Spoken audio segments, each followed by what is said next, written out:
Obviously, this is a reunion. David Stearns was with Devin Williams when he was excellent in Milwaukee. You've been through negotiations. What kind of role do you think that relationship had in Devin Williams signing with the Mets? Oh, I think it had a huge role in it. Really, when you look at it, you're trying to replace one of the great closers in the sport in Edwin Diaz, and a guy who, as Anthony had mentioned, had struggled there in his first go-round in New York with the Yankees and Williams. And so part of this is selling him on, hey, things are different over here on this side of New York. You obviously have a familiarity with me and what we're trying to do here. There's a trust factor there, and Devin Williams wants to go to a winner. He's been on a winner, in his whole entire career. So I think that was a part of it. Obviously, the struggles were real last year for sure. But I think that understanding and knowing David Stearns and what David Stearns has done in the past, that trust factor is huge when it comes to signing free agents. And clearly, Stearns used it to his advantage to convince Williams to come to Queens. Yeah, things are different in Queens than in the Bronx. Just do us a favor. Don't call Ryan Helsley. Just take our word for it. But, Jim, you mentioned obviously here the big question is Edwin Diaz. How do you think those conversations were with Stearns and Williams when you're still really not sure what his role is going to be? Could be a closer for could be setup role, or could be obviously the closer. Yeah, I think that's one of those where, we don't know yet if this knocks them out of the Diaz thing. You can make an assumption that it would, but not necessarily, right? So I think with Williams, because he's done both, and I think, to his credit, he pitched okay. Once they moved him out of the closer's role there with the Yankees, he got himself back to a situation where he was pitching well again. I think that from that perspective, his willingness to maybe do both, I think, stands out. I think when you look at closers in general these days, for the most part, when they're put in high leverage situations, whether it's the 8th or the 9th, it's a little bit more familiar for guys that are able to pitch in whatever circumstance the manager is going to ask them to do. So, we'll see. We'll wait and see if this knocks them out completely with Diaz. But, Williams has the ability to pitch in the 8th inning and the 9th inning, which I think is a plus for him. Jim is a former GM and negotiator and our guy on Baseball Night in New York who constructs all the deals. What stands out to you about the financials here? 3 years, eventually north of $50 million for Devin Williams.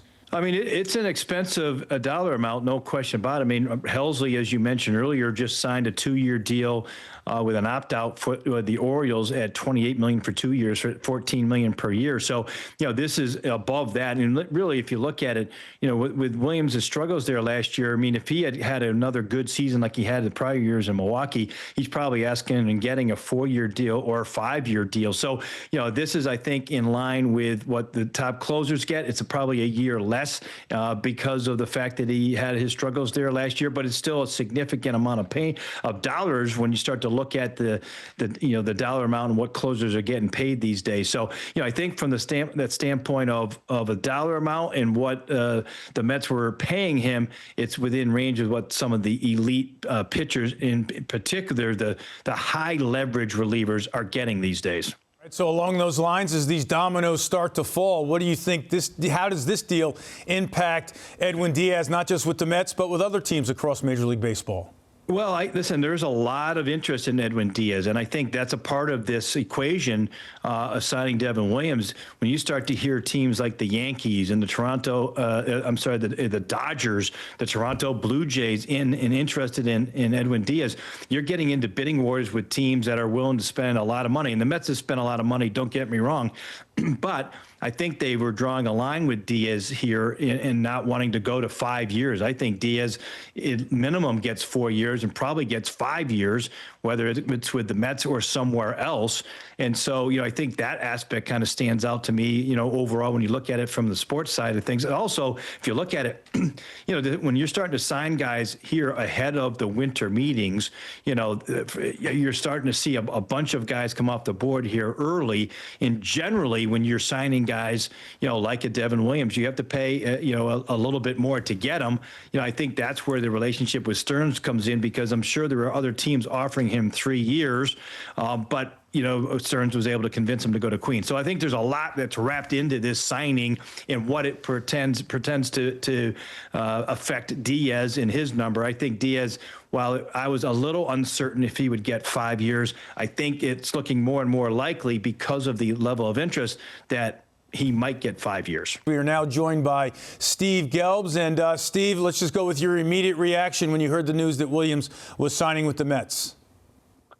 Yeah, this is a tough one, Eamon, to react in real time to, because it all depends on what happens next. I'm not surprised that the Mets went out and signed Devin Williams. I think that there was always a question once Edwin Diaz opted out of his contract and hit free agency about the future with the Mets. And David Stearns doesn't love giving out long-term contracts to relief pitchers. And if Edwin Diaz is going to get 4 or 5 years, again, there was always a question whether or not David Stearns was going to sign up for that type of length on a relief pitcher, no matter how good he is. So for me, if the decision is, as Anthony was just talking about, hey, we're going to sign Devin Williams here, and then we're going to go get Edwin Diaz back, and we're going to have Devin Williams and Edwin Diaz at the back end of that pen, then this is an amazing signing. I mean, this is a fantastic look at what could come next. But, and this is more the way that I lean, if this means that Edwin Diaz signs elsewhere and Devin Williams is the replacement for Edwin Diaz, then I don't love it. I think that Edwin Diaz was a priority signing that had to happen this offseason. That was my own personal opinion. And Devin Williams, certainly an unbelievable career so far, terrific closer, could step into that role and be what he had been throughout most of his career. But last year, as you guys have mentioned, he did struggle. He did have his ups and downs in his first year in New York. And there was always that question about whether or not players can handle New York. And so right now with Devin Williams, it is an open question. With Edwin Diaz, it is not. So if Williams is the replacement for Diaz, I feel very differently than if Williams is the setup man for Diaz. Steve, we're all speculating here, obviously, because we don't know what's going to happen with Edwin Diaz. But we heard Jim Duquette say the Mets kind of, metaphorically have drawn a line in the sand about not going to 5 years. You mentioned that. Why do you think they don't view Edwin Diaz as that exception, that if the Blue Jays, Yankees, and Dodgers are coming after our closer, that maybe we have to bite the bullet on a 5th year? Yeah, Eamon, I don't know the answer to that. I think it's a philosophy. I think when you look, listen, when you take a step back, and this isn't just David Stearns, when you look across the league, most executives would tell you that a long-term deal for something as volatile as a relief pitcher is not a wise investment. You see it from year to year. You see it from half to half. You mentioned this as well, Eamon. They tried to do this last year, or you or Anthony, I can't remember which one mentioned. They tried to do this last year at the deadline. The deadline deals looked great, and then all of a sudden Ryan Helsley imploded. So relief pitchers from month to month, year to year, like I said, are very volatile. So giving a relief pitcher by nature a long-term deal, a 5-year deal, is risky. But when you're in the position that the Mets are in right now, a win-now team, the type of investments that they are making in the unit, I just think that with a guy as unique as Edwin Diaz, who has proven to be that guy in this city for this team, and again, it's just me, but I would go that extra step to grab him. And the Mets may. It's not definitely over right now, but again, just, reading the tea leaves and looking at the history, I would be somewhat surprised if they went and got Edwin Diaz back and gave him the 5 years. This feels to me like Devin Williams is more the replacement. But again, that's just total speculation. Yeah, and no doubt to your point, relief pitchers are extremely fickle. We've seen that with both the Yankees and Mets in this town.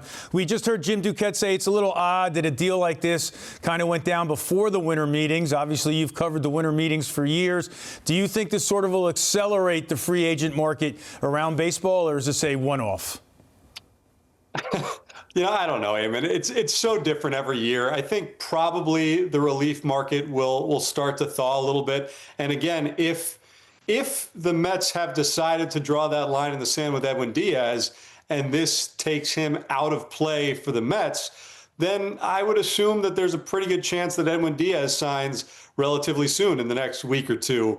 And once Diaz is off the board, now that Williams is off the board, those high-end guys, when they start to go, usually the dominoes start to fall pretty quickly. So not sure. It changes every single year, but I wouldn't be surprised if the relief market at least started to thaw.